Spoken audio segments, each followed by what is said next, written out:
Hello friends, good morning. कैसे आप सभी? आई होप आप सभी बहुत अच्छे होंगे और स्वस्थ होंगे। तो स्वागत है आप सभी का मेरे इस नए व्लॉग में। और ये व्लॉग प्रीवियस व्लॉग जहाँ से मैंने एंड किया था उसके बाद का ही है। आपको मैंने मून दिखाया था मेरे जाल से मून दिख रहा था, तो वो मैं दिखा रही थी आपको। और उसके बाद मैं भी काफ़ी देर तक देखती रही आगे पीछे हो करके थोड़ा सा। और उसके बाद मैं यहाँ पे चली आई खाना बनाने के लिए। अभी शाम में बर्तन धुले थे तो ये सारे बर्तन थे, इसको अरेंज कर लेते फटाफट और उसके बाद बनाते हैं खाना। तो रात के खाने में आज बनेगी मूंग की दाल और तुरई की सब्जी, रोटी और चावल थोड़ा सा रखा हुआ है, तो चावल भून दिया जाएगा तो सब लोग मिलके खा लेंगे।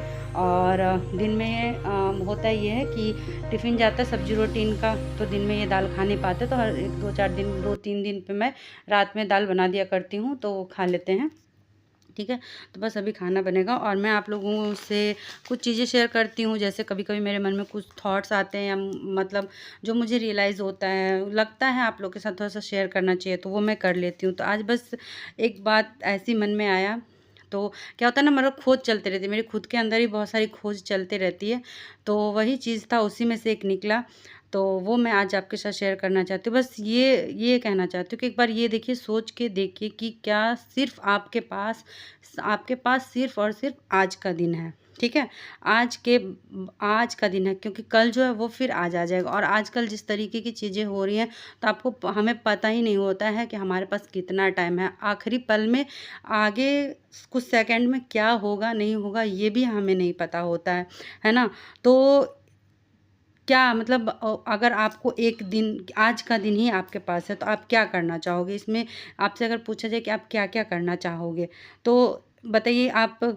इसमें से कुछ लोग ज़रूर कमेंट करके बताइएगा कि कौन लोग क्या करना चाहते हैं। मुझे पता है बहुत सारे लोग हो सकते हैं इसमें से ये जवाब दें कि जो पसंद की चीज़ें हैं वो खा लें, जो पसंद की चीज़ें हैं वो पहन लें। मतलब अपने शौक, मतलब होते हैं ना, जैसे बहुत लोगों के बहुत सारे शौक होते हैं, तो उनको लगे कि आज का एक दिन है, तो आज हम अपने सारे शौक पूरे कर लें। जितने हमारे अंदर की चीज़ें, हमारे शौक हैं, वो हम पूरे कर लें। ज़्यादा से ज़्यादा लोगों के दिमाग में यही चलेगा। लेकिन क्या आपने कभी ये सोचा है इन सब चीज़ों से परे होके थोड़ा सा, कि ये सारी चीज़ें हमारे साथ जाने वाली हैं? अगर ऐसा कुछ होता है तो क्या ये सारी चीज़ें हमारे साथ जाने वाली हैं? नहीं जाने वाली हैं। हमारे साथ क्या जाने वाला है? सिर्फ़ और सिर्फ़ हमारे साथ हमारे कर्म ही जाने होते हैं, जाना है। ठीक है? तो क्या कभी ये लगा है कि कभी किसी ने मेरा दिल दुखाया है, या किसी ने ऐसी कोई बात कर दी जो मुझे बुरा लगा है, या मैंने कभी कोई ऐसी बात कर दी जो किसी को हर्ट हुआ है, किसी को बुरा लगा है, या मेरे से ऐसा कोई काम हो गया है जिससे किसी को बहुत दुःख पहुँचा है, तो क्या मैंने कोशिश की कि उसको माफ़ कर दिया जाए, या उस सामने वाले से माफ़ी माँग ली जाए? कभी ये कोशिश करी? नहीं करी। क्यों नहीं किया? क्योंकि हमारे अंदर इतना ईगो भरा रहता है ना, कि हम सोचते हैं मैं क्यों झुकूँ, मैं क्यों झुकूँ? इस मैं के चक्कर में हम पड़े रहते हैं कि हम क्यों पहले करें, हम क्यों पहले पहल करें। देखिए, करना तो किसी न किसी को, तो हम अगर करेंगे तो मेरी चीज़ें मेरे साथ जाने वाली, उस सामने वाले की चीज़ें उसके खुद के साथ जाएगी, मेरे साथ नहीं जाएँगी। तो हम अगर, ये चीज़ आपके अंदर आता है कि हाँ, एक दिन अगर ऐसा मिलता है, तो क्या आप ये नहीं चाहेंगे कि अगर किसी ने कुछ मेरे साथ गलत किया है, या मैंने किसी के साथ कुछ गलत। तो सब लोगों ने खाना खा लिया है। अब मैं बैठी हूँ लेके तुरई की सब्ज़ी, और पराठा बना दिया था, इनके लिए रोटी बनाई है, तो इनका दाल रोटी और तुरई की सब्ज़ी।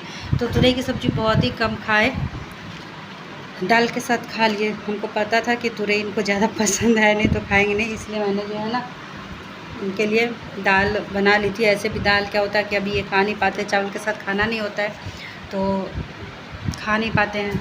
तो और मूंग की दाल अच्छी होती है सेहत के लिए, मूंग मसूर है ना, चने की दाल और अरहर की दाल से ज़्यादा अच्छी होती है।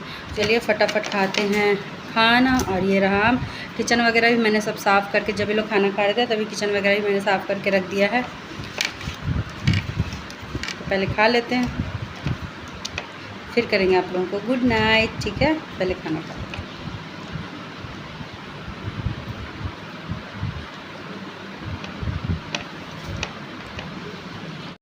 गलत किया है तो माफ़ कर दे, या फिर माफ़ी मांग ले, ऐसा कोई जल्दी नहीं सोचता और ना ही ऐसा करता है।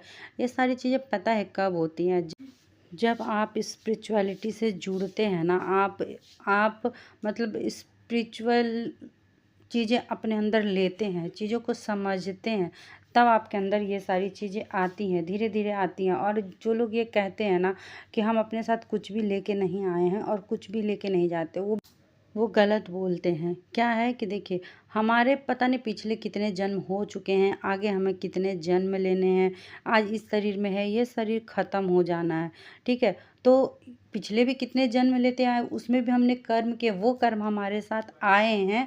और आगे भी आज जो हम कर्म कर रहे हैं, उसके हिसाब से आगे भी हमें इन्हीं कर्मों को लेके जाना है और इसका फल हमें मिलना ही मिलना है। अच्छा है या बुरा है, जो भी है, मिलना ही मिलना है। तो आप ना बहुत ईज़ी तरीके से अपनी चीज़ों को देख सकते हैं। आप देखिए कि आपके साथ कैसे-कैसे लोग जुड़े हैं, कैस आपके रिलेशन में क्या है, प्यार है, टकरार है, मनमुटाव है, क्या है? इस तरीके से आप लोगों को भी समझ सकते हैं कि हाँ, इस इंसान से हमको निरंतर क्या मिलता आया है। अगर किसी से आपको ईर्ष्या, द्वेष, गलत चीज़ें ही मिलती आई हैं, तो इसका मतलब है कि हमने पिछले जन्म में ज़रूर उस इंसान के साथ कुछ न कुछ गलत किया है, जो इस जन्म में वो मुझे ऐसे दे रहा है या फिर अगले जन्म के लिए वो कैरी फॉरवर्ड कर रहा है। यही दोनों में से कोई चीज़ें होंगी, ठीक है? तो वहाँ पे हमें अपने आप को कि मेरी चीज़ें मेरी वजह से मतलब मुझे दुःख ना हो अब अगले या अभी किसी में, तो हमें अपने ऊपर ध्यान देना है कि ठीक है, सामने वाला तो ऐसे कर ही रहा है, मुझे नहीं करना, मुझे नहीं लड़ना उससे, मुझे नहीं जवाब देना उसको, मुझे नहीं लगना इन सब चीज़ों से। तो ये सारी चीज़ें पता है कैसे आती है, जब आप थोड़ा-सा मतलब अपने आप को इन बाहरी चीज़ों से ख़त्म कर लेंगे ना, अपने आप को ढूँढेंगे, अपने आप को खोजेंगे, बहुत सारी चीज़ें जब आप ये जानने की कोशिश करेंगे कि हम इस दुनिया में क्यों आए हैं, कुछ तो रीज़न होगा ना, ये लोग हमें क्यों मिले हैं, हम किसके घर में हैं, क्या करने आए हैं, सिर्फ़ यहाँ पे खाने-पीने के लिए तो नहीं आए हैं कि खाए पिए और मर गए, इसलिए तो नहीं आए हैं। तो ये सारी चीज़ें क्या होती है, आपको खोजनी पड़ती है। ये कब खोजेंगे आप?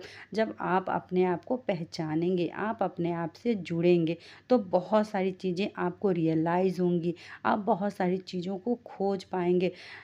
क्या होता है कि बहुत सारी चीज़ें शुरू से मेरे अंदर चलती आई हैं और अब तो जब से मैं ये स्पिरिचुअल वाली चीज़ें मतलब करने लगी हूँ मैं ना, तो बहुत सारी चीज़ें मेरे अंदर चलती हैं और कुछ भी ऐसा नहीं होता है। पहले बहुत नेगेटिव थॉट्स चलते थे मेरे, मैंने उसको भी कंट्रोल किया कि अब जैसे कुछ आता है तो बिल्कुल नेगेटिव तरफ ज़्यादा जाता ही नहीं है, फिर तुरंत वो सेकंड वर्ड का होता है, मैं उसको तुरंत पॉजिटिव में मोड़ लेती हूँ, ज़्यादा परेशान नहीं होती हूँ चीज़ों से। एक समय था जब बहुत परेशान हुआ करती थी, अब चीज़ों से परेशान नहीं होती हूँ। हर चीज़ को हैंडल करने का मेरे अंदर पेशेंस आया है, बहुत सारी चीज़ें आई। आपको खुद में जब आप इन सब चीज़ों से जुड़ेंगे ना, तो आपका जीवन इतना सुंदर होगा, आप बहुत सारी चीज़ों को देख पाएँगे, समझ पाएँगे। तो हाँ, बस यही था, थोड़ा-सा लगा मुझे कि आप लोगों के साथ कुछ ये सारी चीज़ें शेयर करनी चाहिए। ब्लॉग आप देखते हैं तो कुछ तो आपको ऐसा मिलना चाहिए ना कि आपको भी फ़ायदा हो। और हाँ, और एक बात, आप आज का दिन जैसे आपने गुज़ारा है तो रात को सोते वक़्त अपने पूरे दिन का आकलन ज़रूर करें। रात को सोने से पहले अपने आप को एक बार ज़रूर से ज़रूर चेक करें, 10 मिनट का टाइम निकाल के कि हाँ, सारे दिन मैं कैसे-कैसे लोगों से मिली हूँ, मैंने क्या-क्या बातें की हैं, मैंने किसके लिए कैसे थॉट्स क्रिएट किए, मैंने किसी के साथ कुछ गलत तो नहीं किया, मैंने किसी को कुछ बुरा तो नहीं बोला। मतलब हर एक-एक चीज़ आपको देखनी, और ऐसा आपको लगता है, रियलाइज़ होता है हमें कि हाँ, ये चीज़ मैंने गलत की, मुझे नहीं करना चाहिए। उसी वक़्त उस इंसान को इमेजिन करें और इमेजिन करके उससे माफ़ी माँगिए, मन ही मन उससे माफ़ी माँगिए। अगर कॉल कर सकते हैं, बोल सकते हैं, मतलब आमने-सामने अगर कोई ऐसी बात हुई है उस इंसान से, तो आप ज़रूर कॉल करके बात कर सकते हैं, बातों को सलटा सकते हैं, माफ़ी माँग सकते हैं। लेकिन अगर ऐसा नहीं हुआ है, आप मतलब अनजाने में ही किसी के सामने आपने कोई ऐसी बात कर दी उस इंसान को लेके या कुछ भी, तो आप मन ही मन कर सकते हैं, माफ़ी माँग सकते हैं, मन ही मन उस इंसान को इमेजिन करके। लेकिन हाँ, फिर ये चीज़ दोबारा मुझसे ना हो, इसके लिए भी हमें अवेयर रहना पड़ेगा, तभी माफ़ी माँगने का कोई फ़ायदा भी है। वरना फिर हम वो चीज़ करें और फिर माफ़ी माँगे, फिर वो चीज़ करें और फिर माफ़ी माँगे, तो मतलब कोई मतलब नहीं बनता फिर इन सब चीज़ों का, है ना? तो और ये रियलाइज़ करने की जो शक्ति है ना, चीज़ है ना, ये भी हर किसी के अंदर नहीं आता, हर किसी को ये पावर नहीं, हर कोई नहीं कर पाता। इसके लिए भी आपको अपने आप से जुड़ना होगा, तभी आप अपने आप से ये सारी चीज़ें कर पाएँगे, ठीक है? तो चलिए आज के लिए शायद ये मेरा ज्ञान बहुत ज़्यादा ही हो गया है। तो आज है सैटरडे और यहाँ पे मैं सुबह के सारे काम-धाम निपटा के आ गई हूँ और अब बना रही हूँ खाना। तो आज अभी खाने में बन रहा है दाल, चावल, करेले की भुजिया, आलू मटर की सब्ज़ी बनाई थी, रात में तहरी बनाई थी। तो आलू मटर मटर रखा हुआ था थोड़ा-सा, तो आलू मटर की सब्ज़ी बना दी है यहाँ पे मैंने फटाफट। और इनके लिए सेकेंगे रोटी, क्योंकि आज सैटरडे है। आज इन्होंने कहा है कि नहीं रोटी ही आज दे दो, कल संडे है तो देखा जाएगा, कल चावल खा लेंगे, लेकिन आज रोटी दे दो। तो फिर इनके लिए फटाफट बनाएंगे रोटी। तो बस यही खाना पीना हो जाएगा आज का। तो आज का ये व्लॉग यहीं तक का था। अगर आप लोगों को पसंद आया हो तो प्लीज़ लाइक शेयर और कमेंट करना मत भूलिएगा। और मेरे थॉट्स अगर अच्छे लग रहे हैं, अच्छे लगे हों, और उससे कुछ भी आपको थोड़ा सा भी बेनिफिट हुआ हो, उसके बारे में सोच के उसको अपने लाइफ में उतार के एक बार सोचिएगा ज़रूर जो मैंने कहा है उसके बारे में। जीवन बहुत सुंदर हो जाता है अगर अपने आप को, अपने जीवन को एकदम सुंदर बनाना चाहते हैं ना, तो मतलब बहुत ही बहुत ही बहुत ही अच्छी चीज़ है। आप एक बार करके देखिएगा, आपको बहुत ही अच्छा लगेगा। सबसे तो लोगों को माफ़ करना सीखिए और माफ़ी माँगना सीखिए। गलती ना हो हमसे तो माफ़ी भी, गलती हुई है तो माफ़ी भी माँगनी चाहिए और माफ़ भी कर देना चाहिए। तो चलिए फिर मिलेंगे एक नए ब्लॉग के साथ, तब तक के लिए बाय बाय, टेक केयर।